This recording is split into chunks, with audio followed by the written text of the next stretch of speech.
ओम नमः सिद्धेभ्यः। ओम नमः सिद्धेभ्यः। ओम नमः सिद्धेभ्यः। ओम जय जय जय। नमोस्तु नमोस्तु नमोस्तु। नमो अर्यन्ताणं नमो सिद्धाणं नमो ऐरियाणं नमो वज्रायाणं नमो लोये सवस्राणं। मंगलम भगवान वीरो मंगलम गौतमो गणी मंगलम कुंद कुंदारो जैन धर्मोस्तु मंगलम सर्वमंगलम मांगल्यम सर्वकल्याणकारकं प्रदानं सर्वधर्माणां जैनं जयतु शासनं जैनं जयतु शासनम्। अरिहंत देव वंदे गुरु वंदे नगणनान्यरायो दम्मदया मे वंदे कम्मक कारणं शुद्धम्। बोलिए जिनवाणी मात की जय हो। बोलिए सरस्वती मात की जय हो। सुदृष्टि तरंगिणी नाम का ग्रंथ पंडित टेकचंद जी कृत और 10 प्रकार के ब्रह्म की बात चल रही है, जिसमें कितने की चर्चा हो गई? 6 की। पहला क्या था? बाल विद्या। दूसरा कुल विधि। तीसरा वर्णोत्तम। 4 पात्रत्व और 6ठा श्रेष्ठता। 5वां 6ठा व्यवहारता। अब 7वां अबद्धता। इसकी चर्चा करेंगे। पेज नंबर 478 मिल गया। अवध्य अवध्य अवध्य जिसका वध नहीं हो। देखिए 7 नंबर बिंदु। उत्तम गुण संपदा का धारक, उत्कृष्ट पूजनीय गुण सहित धीर बुद्धि, पूजा जप तप संयम सहित अनेक गुण पालक सत्य पुरुष ब्राह्मण राजाओं द्वारा अवध्य होता है। अवध्य मतलब मारे जाने योग्य नहीं। कौन? जो उत्तम गुण का धारक है, जो पूजनीय है, धीर है, बुद्धिमान है, पूजावान है, जप तप संयम सहित होता है, अनेक गुणों का पालन करने वाला होता है। ऐसा जो व्यक्ति है वो व्यक्ति राजा के द्वारा मारे जाने योग्य नहीं है, अवध्य है। जैसे चोर, चकार, चमरोद आदि सप्त व्यसन के धारक पापी जीव वध करने योग्य हैं, उसी प्रकार से अनेक गुणों का धारक ब्राह्मण वध करने योग्य नहीं है। ठीक है? ऐसे अनेक गुणों का धारी होगा वो मारे जाने योग्य नहीं है। और जो दुष्ट होगा, पापी होगा, अनेक गुणों से रहित होगा, वो सजा पाने योग्य, दंडनीय होता है। और ब्राह्मण कहते हैं कि वह अपितु पूजनीय योग्य होता है। वो कैसा होता है? अनेक गुणों का धारी होता है, पूजने योग्य होता है, सम्माननीय होता है, आदरणीय होता है। पूजने मतलब अष्टद्रव्य से मतलब नहीं है। पूजने का योग्य मतलब आदर योग्य, सम्मान योग्य, गुणी, पूजन योग्य। दीर्घ ज्ञानी को मारने से महापाप होता है। ऐसा कोई गुणीमान है, पूजन योग्य है, दीर्घ ज्ञानी है, उसको मारने से महापाप होता है। जो मैं कहता था हमेशा, मुझे इसमें प्रूफ भी मिल गया। मैं कहता तो था पर कोई आधार पर ये एक और आधार मिल गया इसमें, जो भी आएगा सारा प्रकरण कि किस तरह से कैसे कैसे ज़्यादा पाप है। कई बार मैंने प्रवचन में कहा भी है, परंतु मैं ग्रंथ के आधार कौन सा दूं? अब इसमें ही पूरा ग्रंथ है, बाकी कोमरसारण्य में है ही, पर इसमें और एकदम क्लियर जैसा मैं बोलता हूँ वैसा इसमें मिला है। उत्तरोत्तर दीर्घ ज्ञानी के गात से तदनुसार विशेष पाप होता है। जैसे जैसे ऊंचा होगा उसका उतना अधिक पाप है। समझ में आया कि नहीं है? जैसे अब देखो, एक इंद्री के घात से दो इंद्री के घात का पाप अधिक है, यानी एक इंद्री की जीव हिंसा करो और दो इंद्री की, तो ज्यादा पाप दो इंद्री जीव की, एक इंद्री में कम है। से पाप तो है। मैं तो ये भी कहता हूँ, पृथ्वी का एक से जल का एक, जल का एक से अग्नि का एक, अग्नि का एक से वायु का एक, वायु का एक से वनस्पति, उसमें प्रत्येक वनस्पति साधारण वनस्पति से एक इंद्री, ऐसे से ज्यादा पाप है।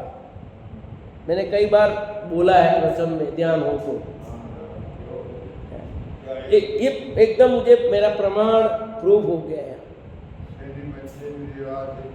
कि एक इंद्री के जीव से दो इंद्री, यानी एक इंद्री अनेक जीव मरे, एक दो इंद्री जीव मरे, बराबर पाप है। ऐसा ज्यादा पाप है। दो इंद्री से तीन इंद्री के घात का पाप बड़ा है। प्राण ज्यादा है, कितना पुण्य किया होगा, कैसा तब जा करके तो उसको वो इंद्री मिली उतनी बड़ी, क्योंकि तीन इंद्री जीव बड़ा है, दो इंद्री छोटा है तो जीव ही सब, जीव तो है, ये तो बराबर है। तो फिर पाप कैसा, कि पाप का फर्क पड़ता है, क्योंकि वो व्यक्ति का कार्य, उसका पुण्य सब लिखे है ना, कितनी मुश्किल से तीन इंद्री हुआ हुआ।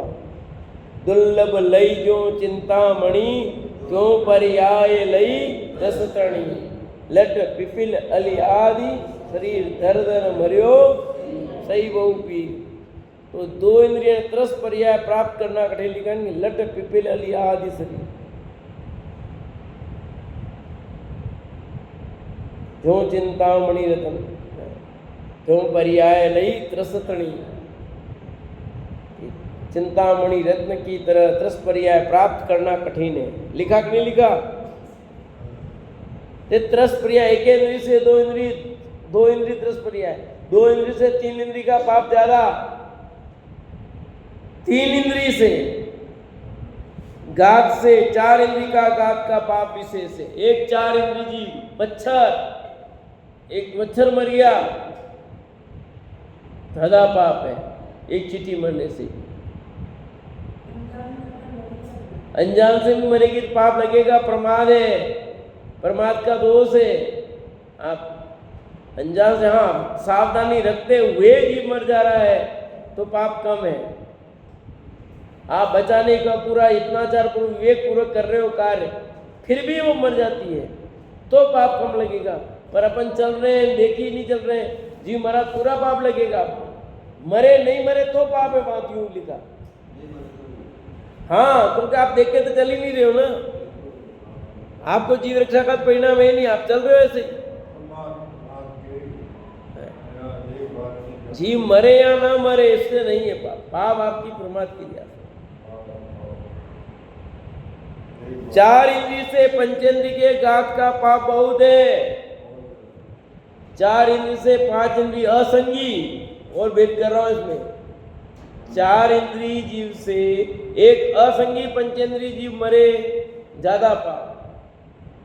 फिर असंगी से संगी में आओगे।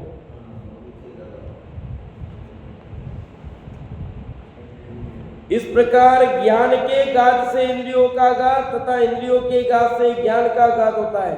अधिक अधिक ज्ञान के घात से तदनुसार घात का पाप भी बड़ा बड़ा होता है। हेतु दे दिया देखो, क्योंकि उसका ज्ञान बड़ा हुआ ना, ज्ञान का क्षुब्धम बड़ा। ज्ञान के घात से इंद्रियों का घात होता है और इंद्रियों के घात से ज्ञान का घात होता है, दोनों बात हो गई। अधिक अधिक ज्ञान के घात से तदनुसार घात का पाप भी बड़ा बड़ा होता है। जितना अधिक ज्ञान हुआ, क्षुब्धम ज्ञान बड़ा है उसका, ठीक है, इंद्रिया बड़ी है, क्षुब्धम ज्ञान की वृद्धि हुई है, उसका आपने क्या कर दिया, घात कर दिया, तो पाप भी बड़ा लगेगा। इसलिए मैंने असंगी से संगी का पाप ज्यादा कहा। चार इंद्री से असंगी का पाप ज्यादा, असंगी से संगी का पाप ज्यादा, और संगी में भी नीचे देखो, पशु की अपेक्षा पापाचारी, चोर, ज्वारी, पर स्त्री सेवी इत्यादि अशुभ कर्मी मनुष्य के घात का पाप विशेष है। वो हो क्या लिख दिया? एक पशु मारो उससे भी ज्यादा पाप एक चोर व्यक्ति का, अन्यायी व्यक्ति का, जुआरी परिस्त्री से भी अशुभ कर्मी मनुष्य का घात करो। यानी एक पशु मरने का पाप से ज्यादा पाप एक मनुष्य मारने का है, भले वो मनुष्य नीच है, नीच कर्म करने वाला है। हाँ,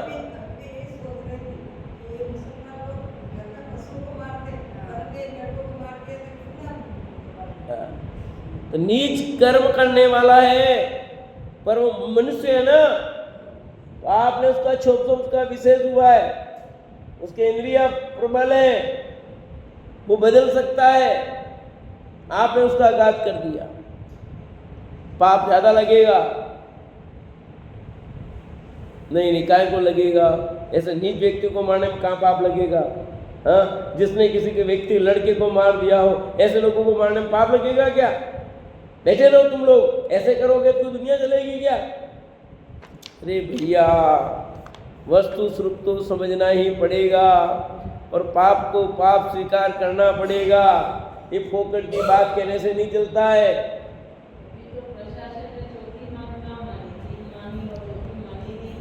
या तुम्हारे ऐसे कहने से नहीं चलता है। प्रगति में तुम्हारा कुछ भी दंड दो, प्रगति में न्याय है, वो ऑटोमेटिक दंड देगी, जिसको भी जैसा देना है, जैसे कर्म किया उसके अनुसार सब दंड मिल जाएगा। तुम दो या न मत दो, है ना बैठी हुई, वो सब मिल जाएगा। सब अपनी अपनी करनी का फल भोग नहीं भोग रहे, टाइम आएगा सब मिलेगा, टाइम पर मिलता है सब, बे टाइम पे कुछ नहीं मिलता है। भाग्य से अधिक और समय से पहले कुछ नहीं मिलता है। मैंने बताया ना आपको, हम गए थे मांगी तुंगी, मांगी तो पहाड़ चढ़ते तो एक बोर्ड लगा हुआ, वहां बोर्ड पे लिखा हुआ है, आपके पल्ले में जो चीज पुण्य में है कोई छीन नहीं सकता, और आपके पल्ले में नहीं है तो कोई रोक नहीं सकता। समझ आई नहीं है? आपके पल्ले में नहीं है, अब कितना भी रख लोगे तो रुकेगा नहीं, और जो आपके पुण्य में भाग्य में लिखा है उसको कोई लाड साहब भी छीन नहीं सकता। ताकत ही नहीं किसी की छीनने, क्या छीनेगा वो? आपके घर में अरबों रुपए पड़े हो, पर वो रहने के काल हो तो कोई लेने वाला नहीं है, कोई नहीं ले जाएगा, और दिन आपका टाइम पूरा हुआ तो कोई चोर नहीं आएगा, छापा पड़ेगा, कुछ भी पड़ेगा, चला जाएगा। गलत बात कह रहा हूँ, सही कह रहा हूँ? अरे आपका घर खुला हो, ताला भी नहीं लगा हो, रह जाए तो भी आपके घर में 1 रुपया भी नहीं जाए, और जब जाना है तुम्हारा ताला लगा हुआ होगा तो भी जाएगा। और तो कल से पंडित जी करते हम घर में ताला लगावे ही नहीं, इसमें भरोसे बैठे रहे आपकी बात पर, है कि नहीं? कल से आपकी बात बिल्कुल बैठ जाओ, कोई दिक्कत नहीं होगा, ऐसा ही होगा। नहीं हो तो प्रैक्टिकल करके देख लेना 2-4 दिन पहले। हाँ, नहीं लगाते, वही कह रहा हूँ। अरे भैया, आपके नहीं जाने का योग्य पूरे गांव में लोग ही नहीं लगता है, किसी घर में ताला नहीं लगता, खुले रहता है, उस घर में चोरी नहीं होती है। अपने भारत का एक गांव आया समझ में कि नहीं? आप टेंशन ले रहे हो यार, वो रहेगा, कुछ नहीं होना है, चोरी पैसे पड़े, घर में पैसे पड़े, टेंशन कहाँ है की टेंशन? मैं कहता कोई टेंशन नहीं, जाना हो वैसे ही जाएगा, नहीं जाना तो नहीं जाएगा। अरे भाई, ये वस्तु स्वरूप समझ में आना चाहिए, वस्तु स्वरूप नहीं समझ में आता, इसलिए कुछ टेंशन है लोगों को। मुझे तो ये लाइन इतनी प्यारी लगती है, वस्तु स्वरूप विचारते मन पावे विश्राम, कि वस्तु के स्वरूप का विचार कर, अनंत शांति आ जाएगी। ना ऐसा होता ही नहीं है, आकुलता गायब हो जाएगी। पर विचार करे तो, विचार करके उसको अपनाए तो, ना विचार करे अपनाए नहीं तो नहीं होगा भैया। खाली पढ़ ली लाइन से क्या थोड़ी होता है कुछ है? रोज पढ़ते हैं हम, वही दूसरों के साथ वही व्यवहार करें जो अपने के साथ होते हैं, बोलते भी पढ़ते भी एक पर, अपनाते नहीं थे, क्या मतलब है?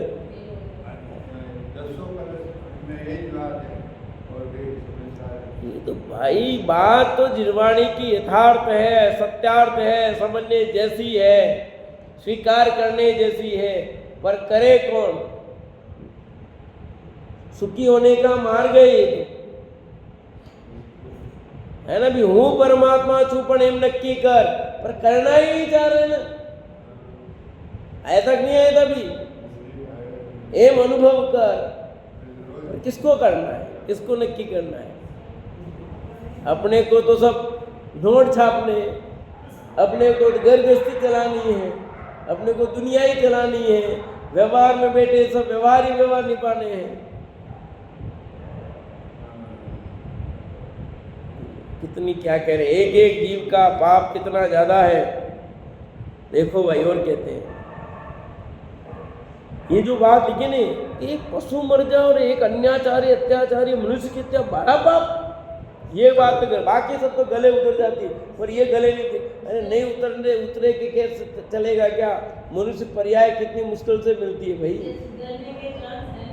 चांस है नहीं, वो बात की बात, पर वो मनुष्य है, वो मनुष्य पर्याय कितनी मुश्किल से मिली उसको, उसका चौपम ज्ञान विशेष, मनुष्य पर्याय की दुर्लभता है।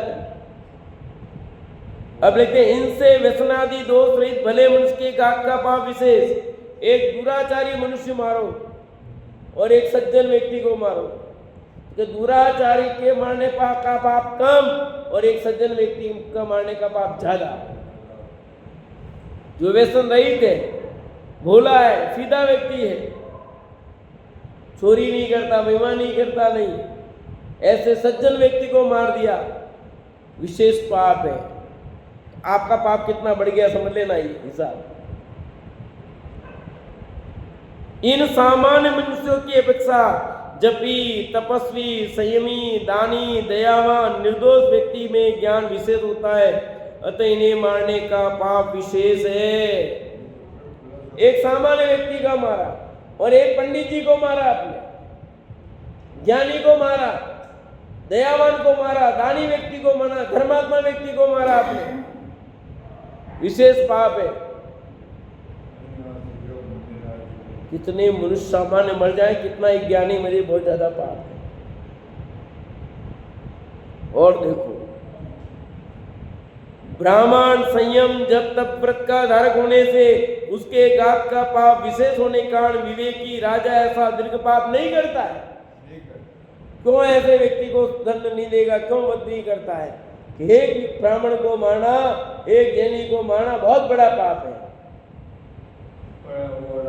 एक संयमी तपस्वी को मारना बहुत बड़ा पाप है। इस प्रकार ब्राह्मण राजा द्वारा वध रहित है, पूजने योग्य है, मारने योग्य नहीं है। ये धर्म का मातम्य है कि धर्मी को कोई पीड़ा नहीं देता है, धर्मी को कोई पीड़ा नहीं देता है, ये मातम्य है। यदि धर्मात्मा मित्रों, चोर भी चोरी करके घर से ले गए तो मानेगा नहीं, पाछो दिया भाई ठाकनी का, क्यों बेचारे के यहाँ से क्या लेके आ गया तू? अशोक गांव में कोई मनक नहीं जो असो समझदार वे कि करो माल ले जा तू है, कोई असो कोई एक ही आदमी, इसलिए तू जा, ये सब सामान वापस दे के आ जा उसके यहाँ। किसका फल था मैं पूछता हूँ? ये ज्ञान का फल था, ये तपस्या का फल था, ये उनकी गुडविल थी।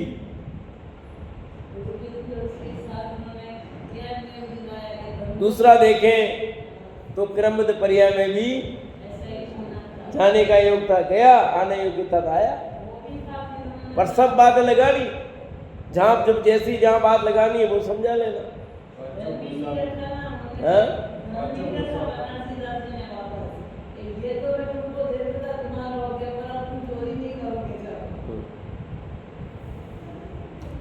भैया कौन होगा ऐसा देगा जो तुम्हें,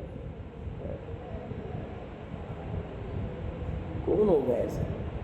वो चोरी करने आया क्यों? इसीलिए आया कि उसके पास व्यवस्था नहीं आता।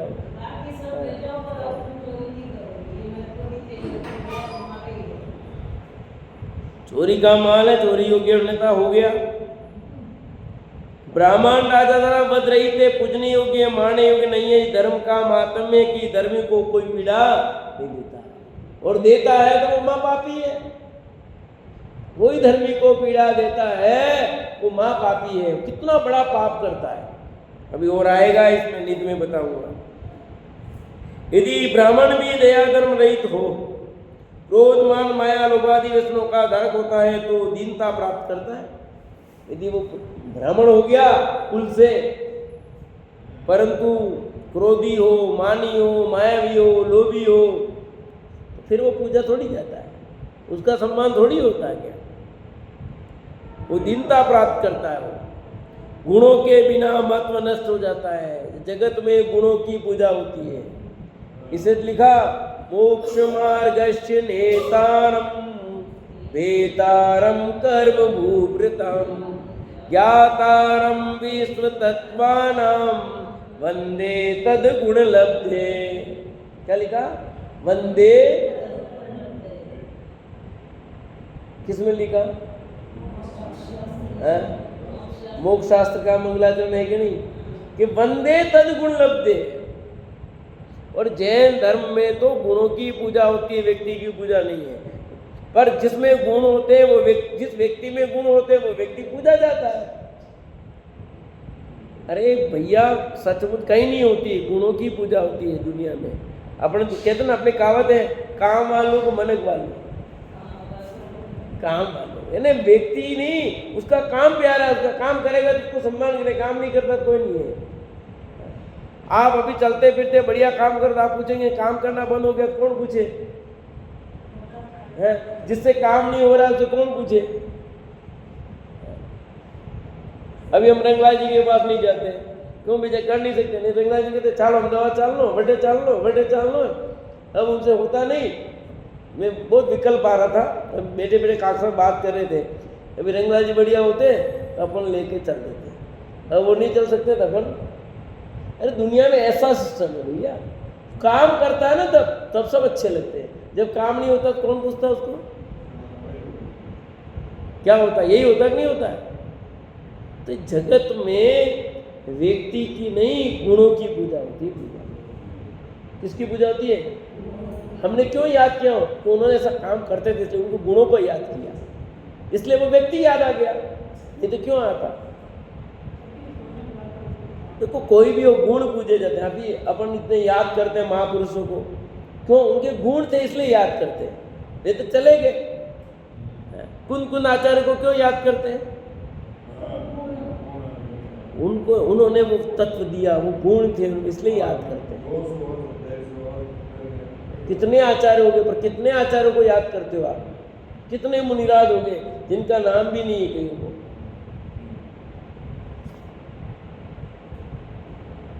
गुणों के बिना महत्व नष्ट हो जाता है। सामान्य मनुष्य के समान राजा द्वारा भी दंडित होता है, अन्य भी उसे पीड़ा देते हैं, दुर्वचन कहते हैं। ब्राह्मण का पद होने पर भी ऐसा होने से सुमार्ग का लोभ होता है। वाह, आए ख्याल में? तो उच्च कुल में उत्पन्न हुआ और नीच कार्य करे तो कुल का लोभ होता है। भैया अपन कहते हैं भाई तू कहाँ पैदा हुआ, जरा विचार तो कर। अपन सिंघवी है, क्यों? अपन सिंघवी है भैया, ध्यान रखने कहते हो। हमने रथ चलाया और अपन ऐसे काम करेंगे? कुल को ले जाता है। उच्च कुल में पैदा हो और शराब पिए, बीड़ी पिए, सिगरेट पिए, गुटखा खाए, शराब मांस मट्टी खाए तो कुल को ले जाता है कि नहीं? हीनधारी हो गया कि नहीं हो गया? वही यही कह रहे हैं कि हीन कार्य करेगा, आदर नहीं होगा, उसको लोग 10 वर्ग। अरे भैया ध्यान तरक, तो किस में पैदा हुआ है? अरे तुमको ध्यान में नहीं, किस में पैदा हुए हो? उच्च कुल में पैदा हुए, जैन पैदा हुए, तुम गुटखा खाते हो, बीड़ी पीते हो, सिगरेट पीते हो, अच्छा लगता तुमको? शराब पीते हो, अच्छा लगता तुमको? सुबह नहीं देता है। तो इसलिए लोक में आदर किसका होता है? गुणों का। ब्राह्मण का पद होने पर भी ऐसा होने से सुमार्ग का लोभ होता है। उच्च कुलीन कुमार्ग में लग जाने से दीनता आती है। उच्च कुलीन लोग ऐसे कार्य में लग गए तो दीनता आती है। विचार नहीं है कि वे शराब का ठेका ले, शोभा देगा उच्च कुल वाले को? दुकान किराए पे दे दे ऐसे लोगों को, किराए भी दुकान पे नहीं देना, शराब के ठेका लेने की बात तो नहीं, और अपनी वाटिका तो ऐसे लोगों को किराए पे नहीं देना, 2 दिन के भाड़े पे भी नहीं देना, 1 दिन के भाड़े पे भी नहीं देना।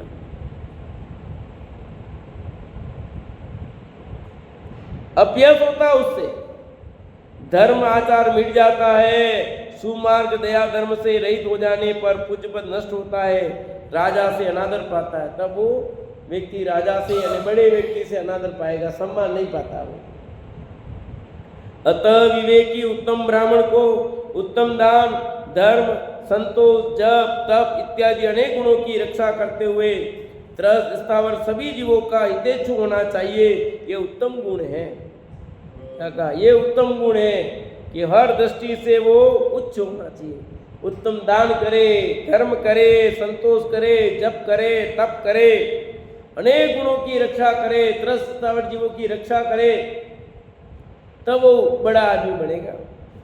ये उत्तम गुण है। सभी के भले में अपना भला है, अतः ब्राह्मण को धर्म की रक्षा करना चाहिए। ये 7वां अवध अधिकार है। ये क्या 7वां अधिकार? अब यहाँ तक तो यहाँ लिया था इन्होंने ऊपर, कहाँ तक कि संयमी ब्राह्मण तब जब धारक होने से, उसके घात का विशेष पाप होने से। अब इसमें भी और ले लो, एक ग्रस्त, एक सम्यक दृष्टि जीव का घात करना बड़ा पाप है। सम्यक दृष्टि, एक सम्यक दृष्टि से 5 गुना पंचम गुण स्थान वृत्ति जीव का मारना बड़ा पाप है। पंचम गुण स्थान वृत्ति में प्रतिमाधारी बढ़ते जाओ, और 5वें गुण स्थान से मुनिराज 6, 7वें गुण स्थान वाले जीव को मारना और बड़ा पाप है। गले में सर्प डाला, 7 में नरक का बंद हो गया। समझ आया कि नहीं? क्यों? ऐसे वितरागी संत का उसने अपमान कर दिया, उच्च कुल, उच्च, इसलिए बड़ा बड़ा पाप है। कितना बड़ा है? एक राजा को मारने से भी बड़ा पाप मुनिराज को मारने का है। एक सामान्य व्यक्ति को मारना और एक राजा को मारना बड़ा पाप है, और राजा को मारने से भी बड़ा पाप मुनिराज को, इसलिए महाराज कहलाते हैं मुनिराज। महाराज पधारे हैं, महाराज पधारे हैं। चक्रवर्ती से भी अधिक पाप है मुनिराज का अपमान करना।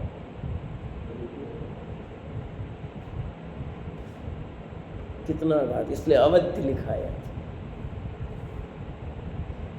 ब्राह्मण अवध्य है, इसलिए लोग जो गुणीवान व्यक्ति हैं उनका अपमान नहीं करते, आदर करते, सम्मान करते। इसलिए कभी गुणीजनों का अपमान मत करो, उसमें विशेष पाप लगता है। ठीक है? यहाँ ब्राह्मण का अर्थ ब्राह्मण जाति से नहीं है, ध्यान रखना। जो संयम, तप, दान, धर्म आदि गुणवान है वो ब्राह्मण है भैया। जैन कुल में उत्पन्न होने से जैन नहीं, खाली जो इन गुणों से युक्त है वो जैन है। तो 7वां क्या हो गया? अवध्य हो गया। अब 8वां,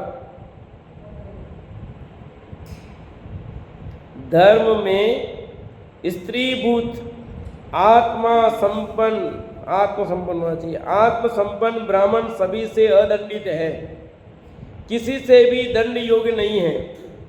किसी धर्म बुद्धि को धर्म सेवन में दोष लगने पर उसे शुद्ध करने के लिए यह धर्मात्मा ब्राह्मण उसे दंड देकर शुद्ध करता है, परंतु स्वयं दंड योग्य नहीं है। 8वां बिंदु, अदंडता। पहले अवध्य मारने योग्य नहीं, अब दंड योग्य नहीं है। कौन? ब्राह्मण। क्यों? कि वो आत्मसंपन्न गुण युक्त है, धर्म में स्त्रीभूत है, आत्मसंपन्न गुणों से युक्त है, इसलिए वो अदंडित है, दंड देने योग्य नहीं है। वो किसी से भी दंड योग्य नहीं है। किसी धर्म बुद्धि को धर्म सेवन में दंड लगने पर उसे शुद्ध करने के लिए धर्मात्मा ब्राह्मण उसे दंड देकर शुद्ध करता है, और दूसरा कोई गलती करे उसे ब्राह्मण दंड देकर, प्रायश्चित देकर उसे शुद्ध करता है, परंतु स्वयं दंड योग्य नहीं है। स्वयं अपनी शांत दशा में दया भाव सहित शास्त्रों का अभ्यास करता है, वो स्वयं शांति में जीवन जीता है, दया में जीवन जीता है, शांति भाव से जीवन जीता है, स्वाध्याय में जीवन जीता है, शास्त्रों का अभ्यास करता है, उसके अर्थ को प्रकट कर स्वयं धर्मात्मा होता हुआ अन्य धर्मी जीवों को उपदेश देकर सुमार्ग में लगाता है, उसके अर्थ को प्रकट करता है। क्या जिनवाणी का रहस्य है, जिनेन्द्र भगवान के द्वारा बताए गए मार्ग को प्रशस्त करता है कि मार्ग तो है, ये मार्ग पर चलने योग्य भाई, आओ आओ आओ, इस मार्ग में आओ। ये वितरागता का मार्ग, ये मुक्ति का मार्ग है, सुखी होने का मार्ग है। ये तो ऐसा मार्ग है कि तू एक बार अपना लेगा तो अनंत काल के लिए सुखी हो जाएगा भैया, ऐसा मार्ग है। आया ख्याल में कि नहीं अमरलाल साहब? बात तो ये सच्ची है कि नहीं है? ग्रहण करो भैया, अपनाने लायक तो यही है।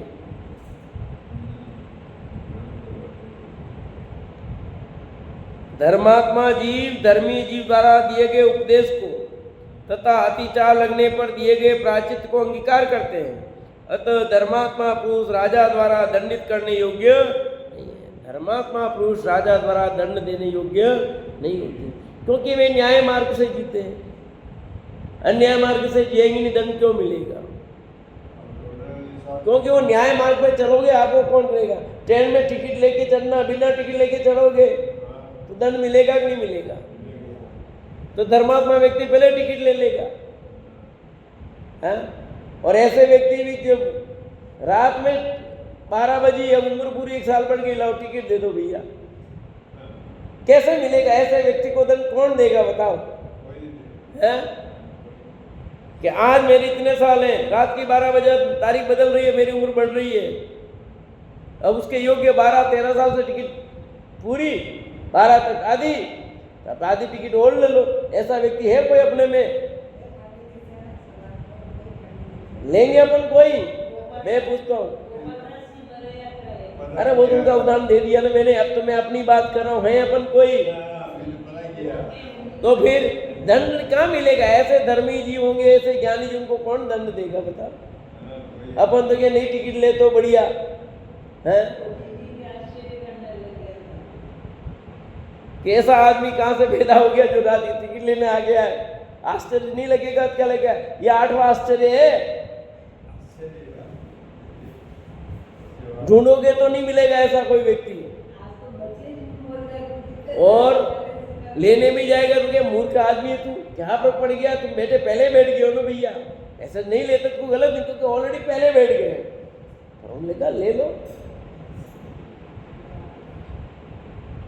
अपने 2 साल ऊपर हो तो ही 14 का हो तो ही 12 ही कहेंगे हैं? छुप जा, नीचे बैठ जा।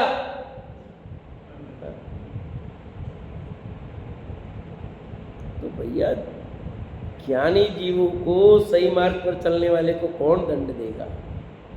आप गलत कार्य करेंगे, अन्याय करेंगे तो दंड मिलेगा।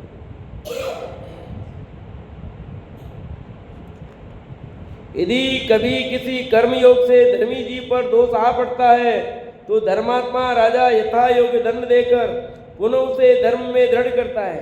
ऐसा दंड नहीं देता जिससे इसकी धर्म में रुचि हो जाए, धर्म सेवन में आकुलता बढ़ जाए। वह घर धन नहीं लूटता है, वह घर धन नहीं लूटता है। क्या लिखा? यदि कभी किसी कर्म योग से धर्मी जीव पर दोष आ पड़ता, पाप किया हो तो कर्म किसको छोड़े, आ जाए दोष, तो धर्मात्मा राजा यथा योग्य दंड देकर पुनः से धर्म में दृढ़ करता है। धर्मात्मा राजा यथा योग्य दंड देकर से पुनः ऐसा दंड नहीं देता जिससे इसकी धर्म में रुचि हो जाए, धर्म सेवन में आकुलता बढ़ जाए। वह घर धन नहीं लूटता है, तन का घात नहीं करता है, अपितु ऐसा दंड देता है जिससे इसकी धर्म में प्रीति उत्पन्न हो, जिन धर्म का अतिशय देखकर दया धर्म का सेवन करने लगे।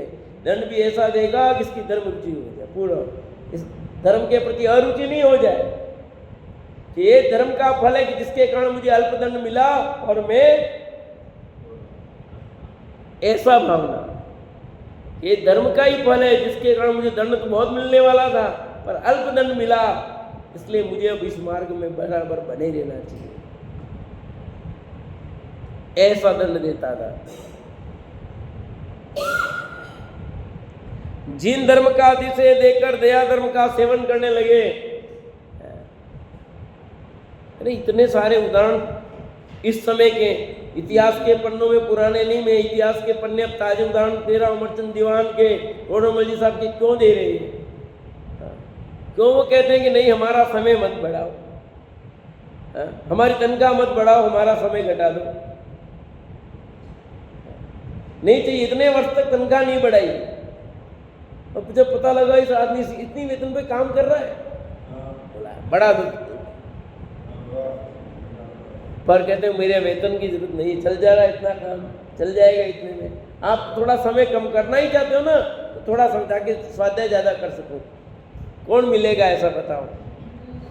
हम तो रोज यही देखते हैं कि जुलाई महीना लग गया, कितने % डीए लगेगा, फिर आ गया जनवरी, तो जनवरी में फिर कितना % डीए बढ़ेगा, रिटायरमेंट होने वाले हैं 3 साल बाद, तो कितने पैसे मिलेंगे, समझ है कि नहीं? हमारी परिणति कैसी रहती है। अब की बार पैसे आएंगे तो क्या करना, ठीक है, अब की बार दिवाली पे देंगे पैसे, किसका क्या करना, होली पे आएंगे तो क्या करना, राखी के पैसे आएंगे तो क्या करना, सब एक ज्ञानियों की परिणति देखो भाई।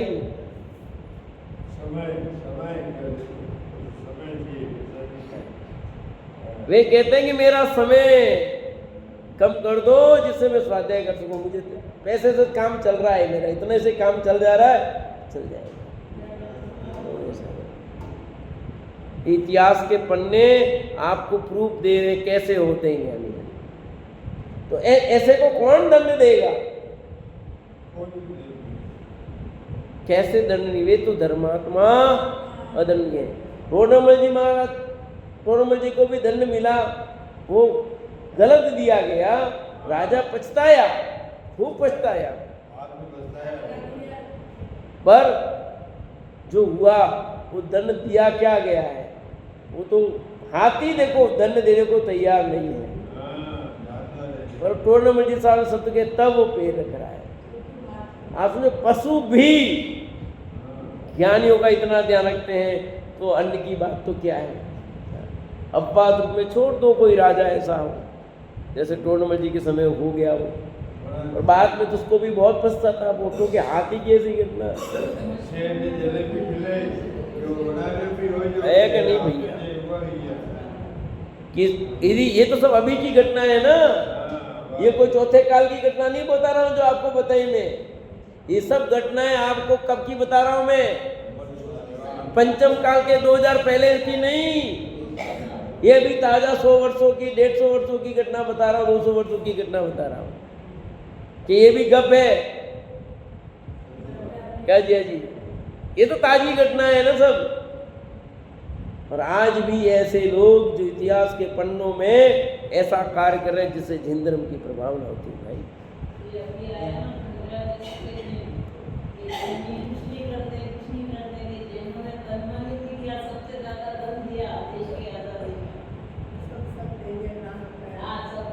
धन का घात नहीं करता है, फिर तो ऐसा दंड देता है जिससे इसके धर्म में प्रीति उत्पन्न हो। जिन धर्म का अतिशय देखकर दया धर्म का सेवन करने लगे।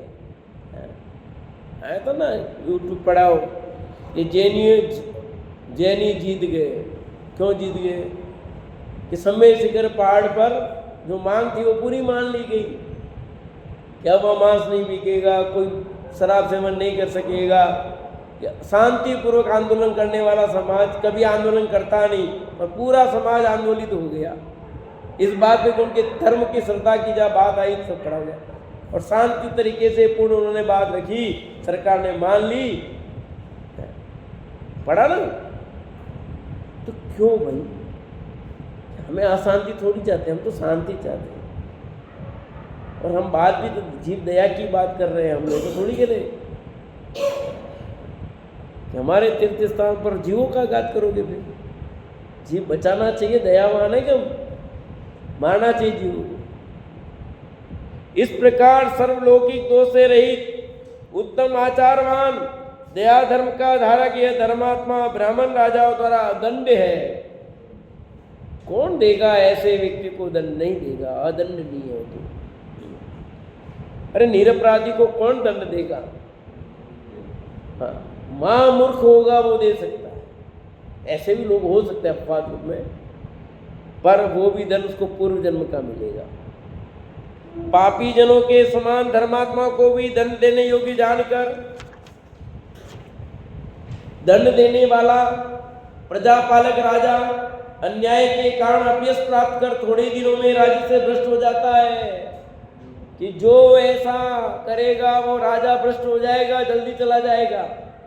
जेनियों की ताकत पता नहीं, कहा था नहीं कहा था, और उसका फल क्या हुआ पता लग गया। समझ आया कि नहीं आया? आप एक धर्मी जीवों के प्रति घात करोगे तो तुम्हारा उसका फल कितना बुरा आएगा समझ लेना। पता नहीं लगता है, वो फल ऑटोमेटिक मिलता है, कोई देता नहीं है, सब कुछ ऑटोमेटिक होता है। आपने किसी एक ज्ञानी जीव की विराधना की है, उसका अपमान किया है, उसका फल आपको मिलेगा, प्रकृति में ऑटोमेटिक मिलेगा, वो कोई व्यक्ति थोड़ी देगा। अपने को ध्यान में नहीं रहता है अरे क्या हो गया, क्या हो गया नहीं। एक मुनिराज का अपमान किया आपने, बहुत बड़ा पाप कर लिया। भले मुनिराज में मिथ्या दृष्टि हो, पर आपने उनका अपमान किया। हाँ, के नंगे आगे बाबा, ये भ्रष्ट ऐसा कुछ भी आपको बहुत बड़ा पाप लग जाएगा। किसी भी ज्ञानी धर्मात्मा जीव का अपमान नहीं करना।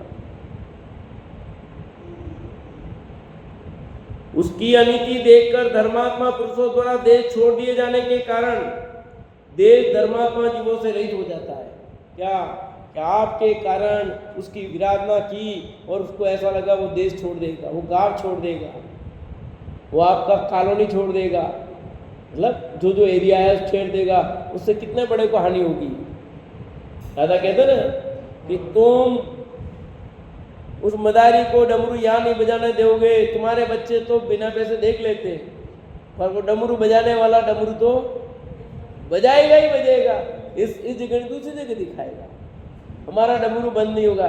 ऐसे हम ये तत्व ज्ञान की जो गंगा बहा रहे हैं, हमारा काम तुम यहाँ रोकोगे, हम दूसरी, पर तुम्हारे बच्चों को जो लाभ मिलता था वो नहीं मिलेगा, तुम लोगों को जो लाभ मिलता था वो नहीं मिलेगा। हाँ, इस मंदिर को ताला लगा दी, यहाँ से जिनवाणी निकाल दी, कोई बात नहीं, हम तो लड़ेंगे नहीं, तुम लड़ना चाहो लड़ो, हम तो लड़ेंगे, हम हमारा काम करेंगे, पर घाटा किसको होगा ना। इसलिए क्या लिखा, उसकी अनीति देखकर धर्मात्मा पुरुषों द्वारा देश छोड़ दिए जाने के कारण देश धर्मात्मा जीवों से रहित हो जाता है, क्योंकि धर्मी लोग छोड़ देंगे। अब देख लो गांव गांव में जैनियों की संख्या हट गई है, खाली करके आ गए, हाँ बच गए, क्योंकि देखते अच्छी स्थितियां छोड़ के आ रहे हैं, जिससे पाप कार्यों की वृद्धि होती है। पाप की वृद्धि से धीरे धीरे अनुक्रम से ग्राम देश नष्ट हो जाता है। फिर अब आप देख लो क्या हो रहा, पाप की वृद्धि हो रही है धीरे धीरे, तो सब होंगे ना। लोग कहाँ रहना चाहेंगे, हम लोग कहाँ रहना पसंद करेंगे, जहाँ धर्म का वातावरण हो, अनुकूलता हो। मंदिर के निकट क्यों रहना चाहते हैं, भाई मंदिर पास में होना चाहिए, ऐसी जगह अपना घर बनाएंगे, क्यों बनाते, इसीलिए बनाते ना। अतः धर्मात्मा ब्राह्मण दंड है, यह दंड नामक 8वां अधिकार है। ठीक है, इस प्रकार 2 बिंदु आज हो गए अपने, अवध्य और अदंड, तो कुल 8 हो गए, 2 और है, उसकी चर्चा आगे करेंगे।